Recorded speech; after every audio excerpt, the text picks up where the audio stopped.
शादी के बाद पति के भरोसे रह के सिर्फ चूल्हा चौका और घर ही संभालना चाहिए, ऐसा कहना है लोगों के मुंह पे तमाचा मारा इन दो देश की बहादुर बेटियों ने, जिनके कुछ कर दिखाने के जज्बे और अपने पैरों पे खड़े होने की चाहत ने बदल दी इनकी किस्मत। तो चलिए फिर मेरे साथ बिना किसी देरी के शुरू करते हैं। आपको मिलाते हैं नागपुर की दो ऐसी अनोखी बहनों से जिनकी कहानी सुन के आप रह जाएंगे दंग। सुबह 9 बजे का वक्त है और ये आगे हमारी दोनों दीदियां अपना ठेला लेके ऐसे ही पिछले 8 साल से ठीक 9 बजे अपने घर का सारा काम निपटा के दोनों ही बहनें आ जाती अपना ठेला लगाने के लिए। और सबसे पहले ठेले की अच्छे से सफाई करके एक एक चीज को अच्छे से जमा के हर एक चीज को बिल्कुल बेहतरीन तरीके से लगा के और साफ सफाई का पूरा ध्यान रख के हर एक चीज को बिल्कुल बेहतरीन तरीके से सेट करके यहाँ पे ये अपना खाना बनाने का कार्यक्रम जो है वो शुरू करती है। सबसे पहले माता रानी का नाम लिया जाता है और उसके बाद सबसे पहले बनाए जाते हैं वड़ा।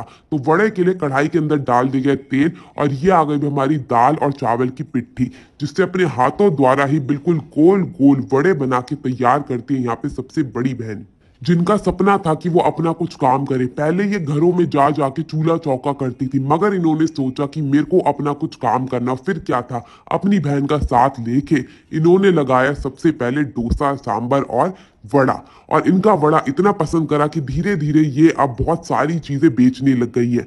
मात्र 30 रुपए में इनका ये लाजवाब मसाले डोसे का तो भाई कोई मुकाबला ही नहीं है।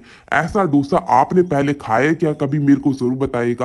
भाई मैंने तो नहीं खाया, इससे स्वादिष्ट मात्र 30 रुपए में मिलने वाला डोसा। इतना सस्ता और इतना स्वादिष्ट डोसा है जिसमें ये आपको सांबर भी देती है, सिर्फ चटनी के साथ ही नहीं खिलाती। तो उसके लिए सबसे पहले डोसा लगा दिया गया तवे के ऊपर, बिल्कुल बड़ा सा ये डोसा रहता है। अब जिसमें थोड़ा सा तेल डाल के अच्छे से डोसे को एक तरफ से सेका जाएगा और जैसे ही बिल्कुल अच्छे से एक तरफ से सिक के तैयार हो जाएगा, इसमें भरा जाएगा आलू का मसाला, जो कि अपने घरों से ही तैयार करके लाती हैं। हर एक चीज ये खुद ही अपने हाथों से बनाती है, अपने घर का सारा काम निपटा के। दोनों ही बहनें, सिर्फ ये दो बहनें ही हैं जो ये स्टॉल चला रही हैं। तो यहाँ पे हमारा डोसा बन के तैयार हो चुका है, जिसके साथ सबसे पहले डाली जाएगी थोड़ी सी नारियल की चटनी और ये आगे इनका सांबर। सांबर के डिब्बे को बंद करके ही रखा जाता है ताकि वो लंबे समय तक गर्म रह सके और ये बिल्कुल गर्मा गर्म सांबर ही हर किसी को खिलाना पसंद करती है। तो यहाँ पे हमारा 30 रुपए का डोसा तो बन के हो चुका है तैयार।